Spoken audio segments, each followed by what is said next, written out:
Good afternoon बच्चों। चलिए आइए जल्दी से, आज हमारे को अपने 3 क्वेश्चन ही करने, ज्यादा आज हमें करना नहीं है, छोटा सा ही टॉपिक है, तो जल्दी से आइए। Come to page number question number आइए वाले 8.12 पे आइए। इलस्ट्रेशन नंबर 180, पेज नंबर 185 पे illustration number 8.12।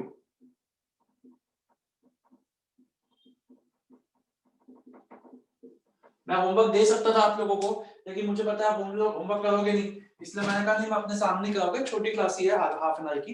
Companies U and L are identical in every respect except that the former, that is U, does not use debt in its capital structure while the latter employs 6 lakhs debt of 15%. And assuming that all the assumptions of MM are met, the corporate tax is 30%, EBIT is 2 lakh, and the equity capitalization rate of unlevered companies 20%. What will be the value of two firms? Also determine the weighted average cost of capital. तो एक second,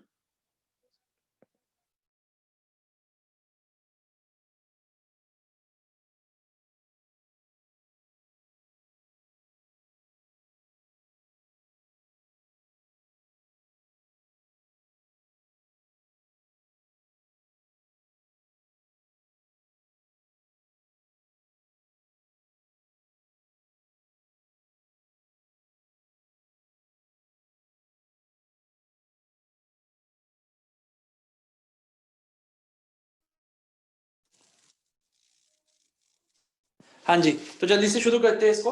अच्छा, इसमें उनसे बोला हाँ ये भी निकालना, तो बिल्कुल ही कल जैसे ही क्वेश्चन है, कोई भी नया पॉइंट नहीं है इसमें, लेकिन ठीक है करते हैं जल्दी से। आइए देखिए, पहले अनलीवर्ड का करते हैं।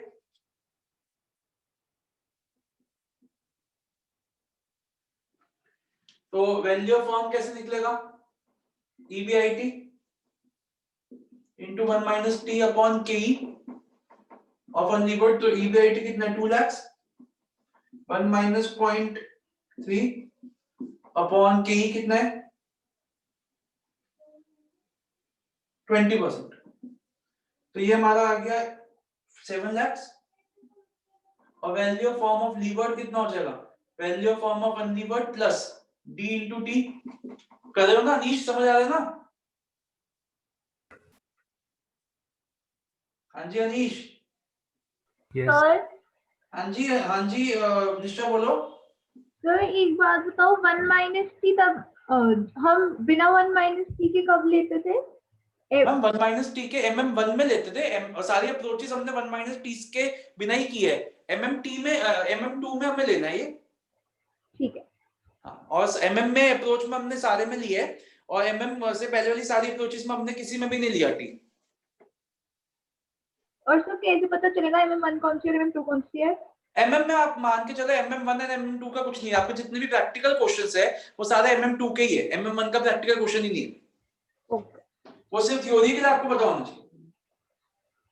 तो ये हो गया 7 लाख प्लस 6 लाख, ये हो गया टोटल आपका आ गया 8,80,000। देखो ये तो इजी था, मैं वैक वाला बताऊंगा। जैसे कल भी हमने 2 तरीके से वैक निकाला था, आज भी 2 तरीके से वैक निकालेंगे। पहले इसको कॉपी करो। मुस्कान समझ आ रहा है ना? Yes sir. जल्दी से इसको कॉपी करो, फिर 2 मैं वैक निकालूंगा।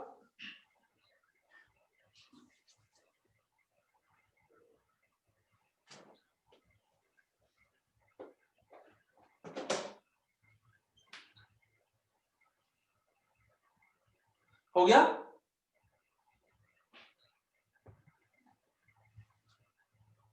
अब देखिए बच्चों, शुभम समझ आ रहा है आपको? जहां पे भी दिक्कत है पूछ लीजिएगा मुझसे। ठीक है सर। अब देखो बैक जो अनलीवर्ड का है तो उसमें तो कोई दिक्कत ही नहीं है। जो अनलीवर्ड की अगर मैं बात करूं तो अनलीवर्ड का तो जो हमारा के है वही हमारा केओ है, वही हमारा बैक है। तो कितना है वो, 20%। तो ये तो कोई मुश्किल नहीं था। बात है लीवर्ड की। मैं 2 तरीकों से करूंगा, बैक निकालूंगा, एक सिंपल एक मुश्किल। पहले सिंपल तरीके से बात करते हैं। तो हमें पता है value of firm is equal to value of firm of levered is equal to EBIT into 1 minus T upon K of unlevered, sorry K of levered. Value of firm हमने अभी निकाली 8,80,000, 8,80,000 आ गई है, ठीक है। ईबीआईटी कितना था? 2 2 लाख। और 1 माइनस टी हो गया 0.3, ये x ले लिया, मतलब x ले लो या k ले लो, इसको ऊपर ले गए तो ये आ गया हमारा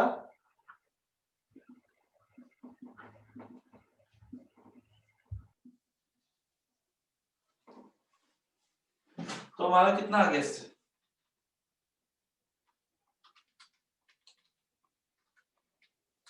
ये आ गया हमारा 15.91%। ये तो एक तरीके से आ गया। अब हम अपना पूरा सिस्टम जैसे हमने कल किया था वैसे वाले सिस्टम से भी करके देखते हैं, 15.91 ही आएगा। ठीक है, आइए मैं अनलीवर्ड का नहीं कर रहा, मैं सिर्फ लीवर्ड का करूंगा। हमारे को पता है हमारा फॉर्मूला क्यों। हाँ जी दो बेटा, का क्यों कर रहे हैं फिर? ये हाँ वाला जी मेथड सही तो है? क्या कह रहे हो? ये वाला मेथड सही तो है? नहीं पता, आपको दोनों से करना, आपको दोनों से ही करना है, आगे तो आप दोनों से ही करना, इसलिए करवा दो। इतना मुश्किल तो वो भी नहीं है, ऐसा क्या हो गया। वैक का हमारा फॉर्मूला क्या होता है, kd into d upon d plus e plus ke into e upon d plus e। पहले बात करते हैं हमारे पास सारी वैल्यूज है कि नहीं, पहले kd निकाल लेते हैं। kd की वैल्यू कितनी दे रखी है वैसे, इंटरेस्ट कितना था, सॉरी बता देता हूं आपको। हाँ 6 लाख का 15% रेट है ना, तो 6 लाख का इंटरेस्ट कितना हो गया, 90,000। अच्छा मैं पहले फॉर्मूला भी लिख दूं, भूल चुके हो गया बिल्कुल फॉर्मूला तो आप लोग।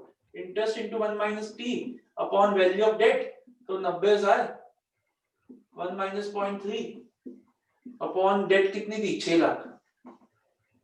तो ये आ गया हमारा। सर आपकी उसमें ब्राइटनेस तो बहुत ज्यादा हो रखी है। क्या कह रहे हो? ब्राइटनेस ज्यादा हो रखी है, ढंग से नहीं दिख रहा। नहीं दिख रहा क्या, मतलब क्यों नहीं दिख रहा?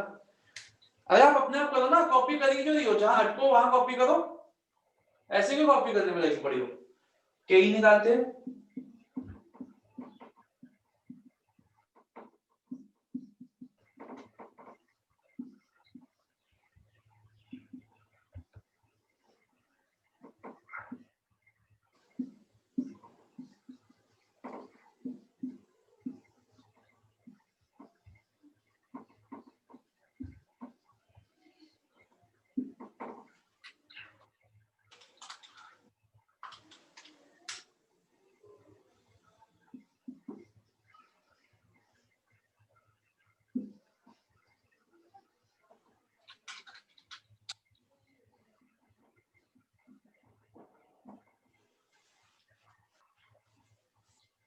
ठीक है। अब निकालते हैं बैक।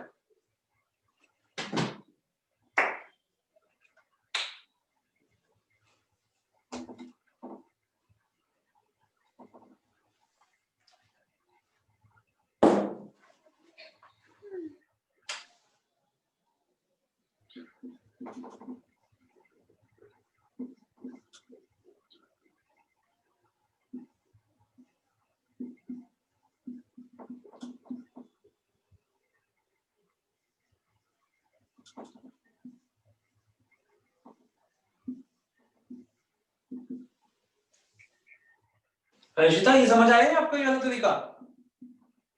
Yes sir. तो देखिए दोनों से सेम आया हमारा। निष्ठा आपको दोनों से ही निकालना है।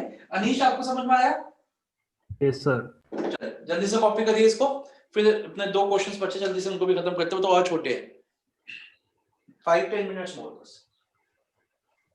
हो गया तो कहिए जल्दी से।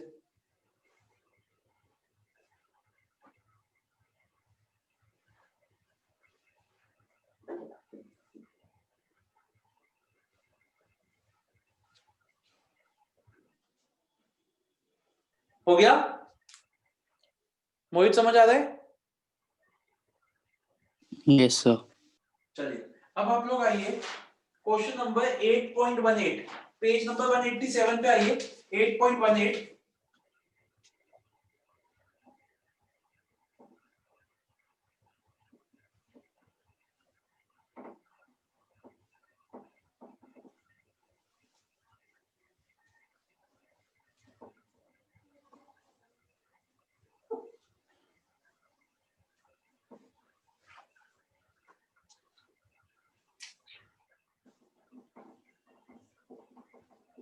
देखिए क्या कहते हैं, क्वेश्चन कह रहा है Gili Diamonds Limited has the required rate of return of 12% on its assets It can borrow in the market at 8%. तो 8% हमारा क्या हो गया, हमारा KD हो गया, और रिक्वायर्ड रेट ऑफ रिटर्न हमारा क्या है, वो KO है। तो KO हमारा 12% हो गया।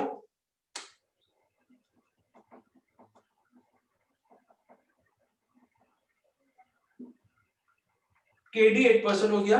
Assuming MM model without taxes, अब इसमें मेंशन हो गया, इस क्वेश्चन के ऊपर MM1 जितने भी हमने क्वेश्चंस किए हैं, ये सिर्फ एक ही क्वेश्चन है पूरे प्रैक्टिकल में जिसमें MM1 अप्रोच यूज की गई है विदाउट टैक्सेस वाली, जैसे अभी निष्ठा पूछ रही थी कि पता कैसे चलेगा, तो वो लिखा मिलेगा आपको। सारे क्वेश्चंस हमने MM2 से किए, यही एक क्वेश्चन है जिसको हमें MM1 से करना है।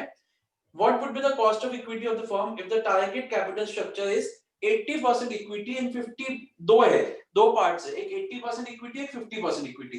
तो हमें ना क्या निकालना है, हमें निकालना है कॉस्ट ऑफ इक्विटी। हमारे को केई का फॉर्मूला तो याद ही होना चाहिए। केई का फॉर्मूला कल ही किया था हमने, KO plus KO minus KD into D upon E, यही था ना कल, केओ अभी कल ही किया था। देखो कितना टुच्चा क्वेश्चन है। अब हम तो कुछ नहीं कर सकते।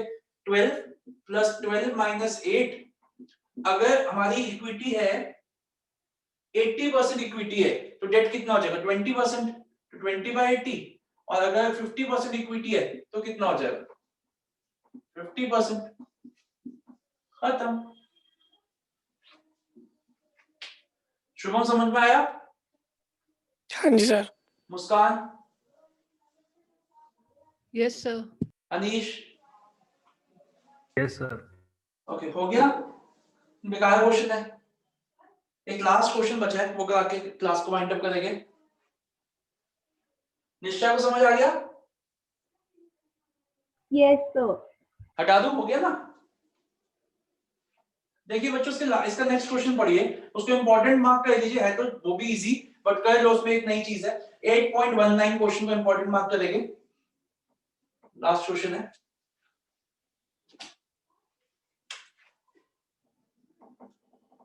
देखिए बच्चों क्या कह रहा है क्वेश्चन। ये क्वेश्चन कह रहा है following information is available in respect of levered limited and unlevered limited. पहले आपको दो मतलब दोनों की दे रखी है, ईबीआईटी दे रखी है 10 लाख, लीवर्ड में 8% इंटरेस्ट के हिसाब से 1,60,000 का इंटरेस्ट है, फिर पीबीटी दे रखा है, टैक्स हमें पता चलेगा 35% है। Show and verify value of levered firm is equal to the unlevered firm plus, highlight कर लीजिए या अंडरलाइन कर लीजिए, PV of tax shield on the interest, use MM model given that KE of unlevered firm is 20%। अब ये नई चीज क्या आ गई, PV of tax shield, present value of tax shield. ये मैं आपको समझाता हूं। पहले तो हम अनलीवर्ड की वैल्यू निकालते हैं, तो अनलीवर्ड की वैल्यू कैसे निकलेगी, EBIT into 1 minus T upon KE of unlevered,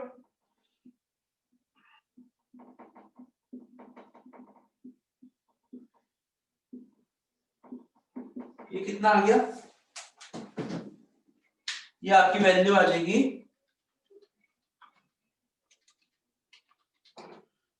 32,50,000। अब ये देखिए, हम अब क्या करते हैं, अब हम लीवर्ड की वैल्यू निकालते हैं, value of unlevered plus D into T. पहले तो डी पता होना चाहिए हमें, तो डी कैसे निश्चय बताएगी, जैसे कल भी निश्चय नहीं बताया था डी, तो आज भी निश्चय बताएगी। निश्चय डी कितना है, डेट कितना है, 160 into 100 upon 8। हाँ, तो कितना हुआ 20 लाख का डेट हो गया हमारा, ठीक है। तो 20 लाख बिल्कुल सही बोला। ये आई होप कि सबको समझ आ गया, इसलिए मैं ये नहीं लिख रहा कि अब ये कैसे आया, ठीक है, इनटू 0.35।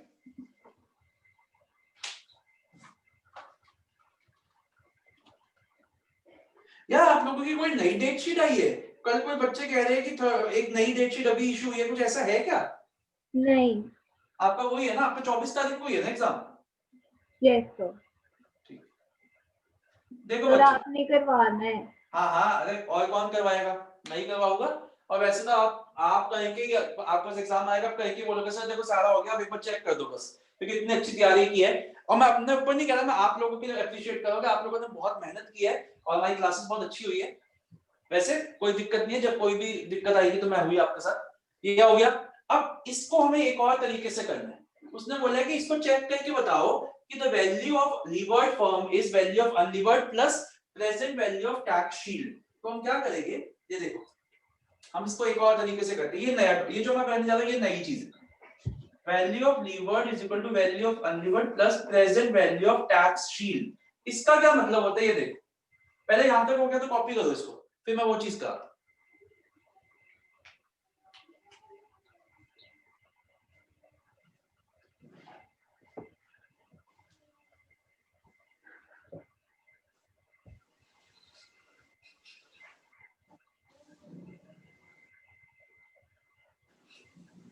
अब हो गया ये सबका। अब ये देखिए हो क्या रहा है कि जो अनलीवर्ड की वैल्यू निकली, लीवर्ड में क्या हो रहा है कि हर साल हमारा एक इंटरेस्ट पे होएगा डेट पे, और उसकी वजह से टैक्स बच जाएगा, और ये जब तक मतलब जितना हर साल होएगा, और उसका जो अगर हम देखें कि हर साल हमारा जो टैक्स बच रहा है, हर साल जो हमारी टैक्स सेविंग हो रही है, अगर मैं उसकी पीवी ले लूं, प्रेजेंट वैल्यू ले लूं किसी तरीके से, तो उतनी ही हमारी जो हमारी सेविंग हो रही है वही तो एक्स्ट्रा वैल्यू हो जाएगी डेटा उसकी लीवर्ड फर्म की। अब क्वेश्चन उठता है कि सर परपेचुइटी तक की, तो परपेचुइटी मतलब हर साल होगी, लाइफ लॉन्ग होगी, तो परपेचुइटी तक की प्रेजेंट वैल्यू हम कैसे निकालेंगे? तो उसका देखिए फॉर्मूला क्या होता है, वैल्यू ऑफ अनलीवर्ड तो ऐसे लिख दिया प्लस इंटरेस्ट, इंटरेस्ट पे जो हमारा टैक्स बच रहा है, interest into T upon R. R क्या होता है यहाँ पे? आर यहाँ पे होता है rate of interest.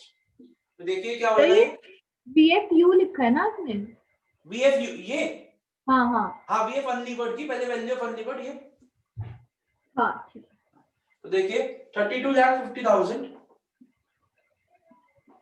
Plus interest कितना पे हो रहा है 1,60,000 हर साल, और उस पे टैक्स कितना बच रहा है मेरा 35% का टैक्स बच रहा है, और आय क्या है मेरा 8%। ठीक है, अब ये देखो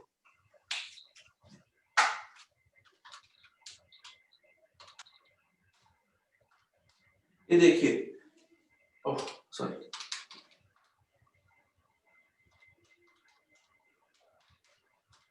ये कितना आ गया, ये उतना ही आ गया हमारा 7 लाख ही हमारा ये आ गया। तो ये हमारी वैल्यू अगेन क्या बन गई, ये चीज और ये चीज सेम होती है। हमारा क्वेश्चन में ये नहीं करते क्योंकि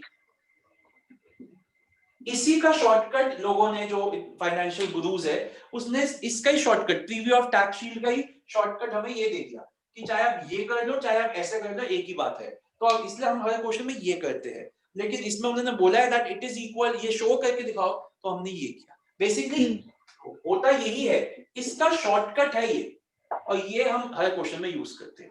होता ये होना यही चाहिए, इसका शॉर्टकट ये लोगों ने निकाला हुआ है तो हम ये यूज करते हैं। बट इस क्वेश्चन में मेंशन था, तो पहले आपको इसके बाद ये करना है, और फिर उसके बाद आपको ये करके दिखा सकते हो कि सी यही हमारा चेक भी कर सकते हो। समझ में आया अनीश? Yes sir. अब हो गया, तो मेरी 2 मिनट बात सुन लीजिए बच्चों जरा, अगर ये हो गया आप लोगों को, हो गया सबका? देखो बच्चों ऐसा है, इस चैप्टर में मेरा एक टॉपिक बचा है जिसको हम आर्बिट्रेज कहते हैं, और जिसपे 7 क्वेश्चंस है इसमें। हालांकि उसमें से 3 क्वेश्चन मुझे क्लास में कराने हैं, 4 क्वेश्चन आप खुद कर सकते हो, लेकिन वही मैं कोई रिस्क नहीं लूंगा, तो मैं आपके साथ ही सारे क्वेश्चन करूंगा। तो मैं इसमें 2 क्लास का टारगेट लेके चलता हूँ। वो एक टॉपिक है जिसमें आधा पौना घंटा तो मुझे टॉपिक समझाने में लग जाएगा, वो अच्छा टॉपिक है। तो 2 क्लास का इसमें, इसके बाद मेरा एक चैप्टर बचा है, फर्स्ट जो चैप्टर बचा है कंपाउंडिंग है, वो मैथमेटिक्स ऑफ फाइनेंस, वो काफी बच्चों ने तो आपने कर भी लिया होगा, लेकिन वो ये मैं तो कराऊंगा ही। तो 2 क्लास उसमें, 4 क्लास का हमारा ये टॉपिक खत्म हो जाएगा। अच्छा, मैं नेक्स्ट वीक फ्राइडे, मतलब हमारी नेक्स्ट वीक जो क्लासेस होती है वो मंडे वेडनेसडे फ्राइडे होती है, मंडे फ्राइडे होती है। फ्राइडे को नहीं हो पाएगी क्लास, इसलिए हम मंडे वेडनेसडे को ही रखेंगे अपनी क्लास। तो अपना नेक्स्ट वीक हम ये चैप्टर तो खत्म कर देंगे, फिर हम उसके मतलब उसके बाद नेक्स्ट वीक के बाद अपना फर्स्ट चैप्टर करेंगे। इसके बाद मैं कैपिटल बजटिंग की रिवीजन सबको ही कराऊंगा, क्योंकि अनीश और आयुष का मिस हुआ है, और सबका एक बार रिवीजन हो जाएगा। ठीक है, तो अब आप लोगों का आज का होमवर्क क्या है? आपके लोगों का आज का सिर्फ होमवर्क ये है कि इस चैप्टर के मंडे को हमारी क्लास होगी आर्बिट्रेज की, एमएम का ही एक्सटेंशन है इस चैप्टर के। अगर आप सारे देख सको तो बहुत अच्छा है, करके कोई नहीं देखना, बस फ्लिप कर देना क्वेश्चंस को, मतलब ये क्वेश्चन किस तरीके से हुआ है बस उसको फ्लिप करके देख लेना। मंडे को हमारी क्लास, एक मिनट, मैं वैसे 5 बजे रखता हूँ क्योंकि रिटवी की क्लास होती है 4 बजे कुछ होता है, तो बताइए मेरे को अगर वो है आपको 4 बजे रखने तो आप 4 बजे भी रख सकते हो। हाँ, मैं वही कह रहा हूँ कि अगर हम 4 बजे रख लेते फिर हमारा शेड्यूल सही रहेगा ना, क्योंकि मैं तो आपकी वजह से 5 बजे रखता था मंडे को। नहीं सर, वो खत्म हो गया सिलेबस, तो वो खत्म हो गया, तो हम अपना नॉर्मल टाइम पे रखते हैं, 4 बजे रखते हैं, 4 से 5 में 2 1 घंटे की 2 क्लास में खत्म कराऊंगा। तो 4 बजे मंडे को कोई और दिक्कत तो नहीं, मुझे पता है निष्ठा को दिक्कत होती है, बढ़िया निष्ठा एक बार मैनेज कर दो, लास्ट की 2-3 क्लासेस बची है प्लीज यार। Yes, sir. ठीक है, तो मंडे 4 बजे मिलते हैं अब हम लोग, ठीक है? चलो, okay, bye bye, take care, have fun, Yes, sir. Okay. Bye bye. Thank you.